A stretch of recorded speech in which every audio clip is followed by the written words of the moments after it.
The Fort Worth Botanic Garden is actually getting really creative with their spring landscaping.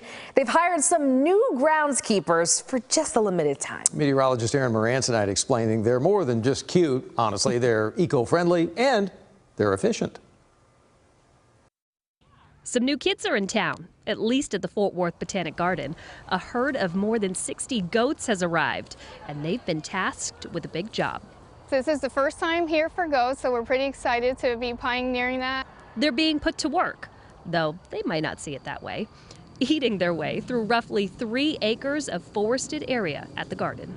The goats are here to sort of level the playing field and allow some of the natives to take over. A feast will be had for these goats. Ligustrum, also known as privet, is a very aggressive native plant and the garden's #1 target species for these goatscapers.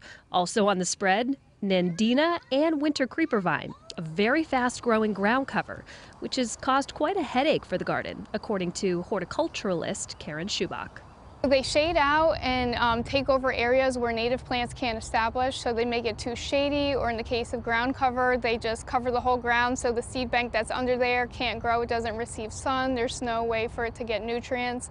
And they also climb up trees and they suffocate out the trees.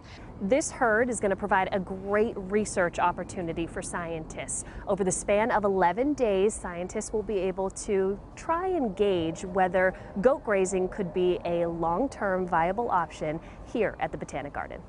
We want to measure how the goats affect the treated area, so we're going to do that by measuring the change in plants. So we have some areas that are bare ground, so we're hoping that plants will establish there. We're measuring changes in diversity, changes in species richness. The Fort Worth Botanic Garden is not the first to do so. Farmers, ranchers, many have done this for hundreds of years. But by using these animals to do what they do naturally, it can replace hundreds of hours of manpower, cut down on emissions from use of heavy equipment, and even limit the need for certain herbicides. I think, throughout the United States, we're really seeing a return to historic ecological practices that originally shaped the landscape, and reminding ourselves how important those are and modern ways to incorporate those into the work that we're doing. A better experience for the environment, a better experience for guests, and certainly a better experience for the goats. In Fort Worth, I'm Erin Moran, CBS News, Texas. So all of this is possible thanks to a grant from the Anita Berry Martin Memorial Fund, which works together with the North Texas Community Foundation. So the goats will be at the Botanic Garden through April 15th, doing a lot of work. Remember, we have so many more climate stories to share with you. They're on our website, cbstexas.com.